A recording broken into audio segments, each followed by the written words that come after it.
বর্তমান শিক্ষা প্রশাসন আসলে ইএমআইএস সেলের কর্মকর্তাদের কাছে জিম্মি।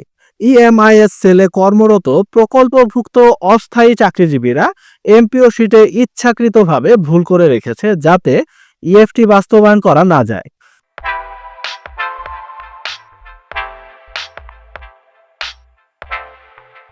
জানুয়ারি মাস শেষ হয়ে যাচ্ছে, তবুও ডিসেম্বর মাসের এমপিওর টাকা হাতে পেলেন না প্রায় 2 লাখ শিক্ষক কর্মচারী, যার প্রধান কারণ শিক্ষক কর্মচারীদের তথ্যে মেজর ও মাইনর কিছু ভুল, অসঙ্গতি ইত্যাদি। কিন্তু লাখো শিক্ষকের প্রশ্ন, চাকরি পাওয়া ও এমপিও ভুক্তির পর কয়েক বছর পেরিয়ে গেলেও এমপিও শিটে কেন এমন সব ভুল? তাদের দাবি, ইএমআইএস সেলে কর্মরত প্রকল্পভুক্ত অস্থায়ী চাকরিজীবীরা এমপিও শিটে ইচ্ছাকৃতভাবে ভুল করে রেখেছে যাতে ইএফটি বাস্তবায়ন করা না যায়। ইএফটি বাস্তবায়নের তথ্য সংগ্রহ ও যাচাইয়ে ইতোমধ্যে প্রায় 10,000 ভুয়া বা ডাবল এমপিও শিক্ষক কর্মচারীর তথ্য উদ্ঘাটন হয়েছে।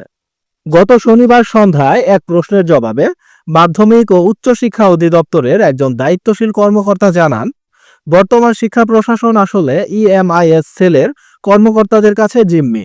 আপাতত ছোটখাটো ভুল, যেমন নামের আগে সংক্ষিপ্তভাবে লেখা মুহাম্মদ বা পুরোপুরি মুহাম্মদ লেখা রয়েছে এমন প্রায় 70,000 জনের ডিসেম্বরের বেতন ছাড় হবে খুব শীঘ্র। এছাড়া যাদের এনআইডি ও সার্টিফিকেটে নামের বানানে বিস্তর ফারাক রয়েছে, জন্ম তারিখে ভুল রয়েছে, তাদের জন্য চিঠি দিয়ে সময় বেঁধে দেওয়া হবে।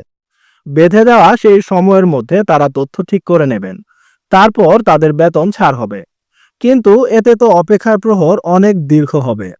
এমন আশঙ্কার জবাবে তিনি বলেন, সময় বেশি দরকার হলেও আর কিছুই করণীয় নেই, ভুয়াদের আটকাতেই হবে এবং এটা করতে গেলে হয়তোবা ফেব্রুয়ারি লেগে যাবে। ইএমআইএস সেলের ভুলে ভুক্তভোগীদের একজন মুন্সিগঞ্জের লৌহজং পাইলট উচ্চ বিদ্যালয়ের মোহাম্মদ খায়রুল ইসলাম দীর্ঘদিন ধরে চাকরি করলেও এমপিও শিটে নামের অংশে ইসলাম বানানে ইংরেজি আই বর্ণটি নেই, তাই তার এমপিও আসেনি। বিদ্যালয়টির সাধারণ শাখার মোট 13 জনের মধ্যে 9 জনের ইএফটিতে বেতন হয়েছে, বাকিরা ইএফটিতে বেতন পাননি বলে জানান প্রধান শিক্ষক মোহাম্মদ ফেরদাউস হেলাল। এমত অবস্থায় সারা দেশের শিক্ষকদের পক্ষে আমি বলতে চাই, ভুল ত্রুটি যা আছে সেগুলো সংশোধনের ব্যবস্থা করা হোক, আর আগে যেরকম বেতন হতো এই মাসে সেরকমই বেতন দিয়ে দেওয়া হোক, আর ভুল ত্রুটিগুলো দ্রুত সংশোধন করা হোক। কারণ যারা ইএফটি এর এই সমস্যার কারণে বেতন পাচ্ছে না তাদেরও পরিবার আছে, তাদেরকেও তাদের পরিবার চালাতে হয়, ছেলে মেয়েদের লেখাপড়ার খরচ চালাতে হয়। এখন তাদের যদি বেতন আটকা পড়ে থাকে তাহলে তাদের সংসার, তাদের ছেলে মেয়েদের পড়ালেখা এগুলো কিভাবে চলবে? আজকের ভিডিও এ পর্যন্তই। ভিডিও সম্পর্কে আপনাদের মূল্যবান মন্তব্য ও মতামত লিখুন কমেন্টে। ভিডিওটি ভালো লেগে থাকলে ভিডিওতে একটি লাইক দিয়ে শেয়ার করে দিন।